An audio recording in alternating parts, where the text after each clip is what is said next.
ನಮ್ಮ ಚೇರ್ ಗಟ್ಟಿಯಾಗಿದೆ. ನಿಮ್ಮ ಚೇರ್ ಅತಂತ್ರ ಇದೆಯಾ ಅಂತ ನೋಡ್ಕೊಳ್ಳಿ ಸ್ವಲ್ಪ. ಭೋಜೇಗೌಡ, ನೀನು ಮುಖ್ಯಮಂತ್ರಿಗಳ ಕುರ್ಚಿನೇ ಅಂತಂದ್ರೆ ತೊಂದರೆ ಆದಾಗ ತೊಂದರೆ ಆಗುತ್ತೆ ಅಂತ ಹೇಳ್ಬೇಕು. ಈಗ ಸರೋಯ್ತು. ಏನಮ್ಮ ಇದು ಹಿಂದ್ಗಡೆ ನಿಂತ್ಕೊಳ್ಳೋಕ್ಕೂ ಕಷ್ಟ ಆಗ್ತದೆ. ಸ್ವಲ್ಪ ಇದಕ್ಕೆ ಜರುಗಿಸಿ ಇದನ್ನ ಚೇರ್.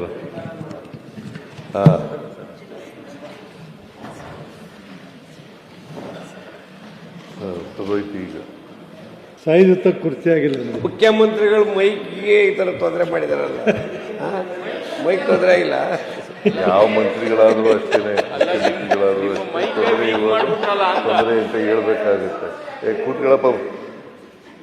ಭೋಜೇಗೌಡ, ನೀನು ಮುಖ್ಯಮಂತ್ರಿಗಳ ಕುರ್ಚಿನೇ ಅಂತಂದ್ರೆ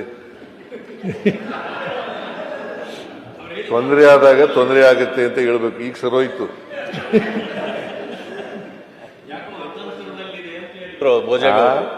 ಯಾಕೋ ಚೇರ್ ಅತಂತ್ರದಲ್ಲಿದೆ ಅಂತ ಹೇಳಿದ್ರು. ಚೇರ್ ಅತಂತ್ರದಲ್ಲಿಲ್ಲ, ನಿಮ್ ಚೇರ್ ಅತಂತ್ರದಲ್ಲಿ ಇದೆಯಾ ಅಂತ ನೋಡ್ಕೊಳ್ಳಿ ಸ್ವಲ್ಪ. ನಮ್ಮ ಚೇರ್ ಗಟ್ಟಿಯಾಗಿದೆ. ನಿಮ್ ಚೇರ್ ಅತಂತ್ರ ಇದೆಯಾ ಅಂತ ನೋಡ್ಕೊಳ್ಳಿ ಸ್ವಲ್ಪ.